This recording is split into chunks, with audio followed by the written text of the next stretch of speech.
Okay, so tinest drive na natin tong motor ni Kabro from Aguilar, Pangasinan. Ayan, nandito tayo sa pangatlong kanto ng Barangay Apulit, dito sa may tabi ng entrance ng Wilcon Depot. Ayan o. Yan yung Wilcon mga Kabro.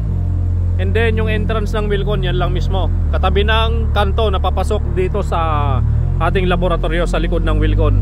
Okay, so kapag nakarating na kayo sa likod ng Wilcon, sa mga maghanap ng aming shop, pagdating nyo sa likod ng Wilcon, makikita nyo yung dalawang poste, bandang kaliwa, papasok lang kayo doon.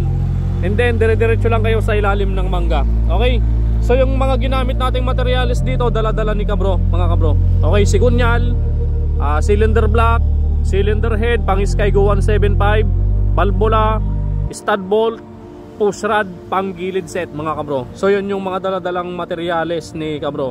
So yung carb na dala ni Kabro, hindi pa natin kinabit, 30mm. So wala, hindi ko alam sa manifold, wala yatang kasama, hindi ko napansin. So habang binibreak in niya, ito munang gagamitin niya yung dating nakakabit na karburador. And then yung racing CDI, hindi rin natin nilagay yung racing CDI niya tsaka yung racing ignition coil kasi hindi magkamats. Kasi itong motor ni Kabro naka 4-pin CDI na. Yung CDI na binili ni Kabro pang primary type. Okay, so kaya hindi natin nilagay. Ignition coil naman, iba rin yung ignition coil na nabili ni Kabro na racing ignition coil, pang FI yung nabili niya. So hindi natin kinabit dito dahil hindi siya plug and play. Magkaiba mga Kabro, pang FI yung nabili ng ignition coil na racing, pang racing ni Kabro. Okay, so ngayon ito lang ang ginawa natin sa motor niya. Magpapalit pa tayo mamaya ng hub bushing dahil naka steel bushing tong motor niya. Sa kwan naman dito sa idle gear, nagpalit din tayo ng steel bushing dahil malakas na yung kalog nung idle gear niya. Okay, start na natin ulit.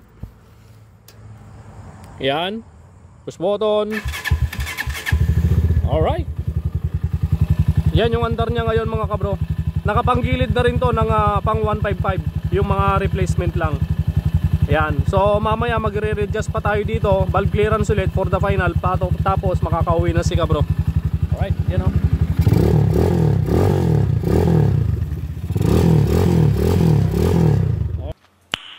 Nice. Okay, ganda. So tara na, balik na tayo sa ating laboratorio mga Kabro. Yan, let's go. Alright, so kakabit na ni Kabro yung box niya sa likod, makakauwi na. Yan. Bro, salamat sa tip ha. Wala ka nagsashoutout. Okay na. Okay na? Sa pamilya ko. Sa pamilya ni Kabro. Ano pangalan mo bro? J-Lo ba? J-Lo. J-Lo. Ayan si Kabro. J-Lo. Shoutout sa pamilya ni Kabro dyan sa Aguilar, Pangasinan mga Kabro. Bro, break in muna. Takbong 40 muna no. Kahit mga 1 week. 1 week. Okay? Okay. Ingat bro, ingat. Salamat sa tip bro ha. Oh, salamat. May sticker ka na? Bro, may sticker ka na? Bro, sticker mo. Ayan o, para may kabit siya dito sa motor niya. Yan, scrambler. Yan, dalawa. Okay. Ayok, magkano gusto mong labor? 8K. Ha? 8K. Alright. So ito lang yung na-video natin mga Kabro. Sa buong maghapon na trabaho natin, busy tayo. Hindi na tayo nakapag-video sa mga ginawa ng mga kasama natin kanina.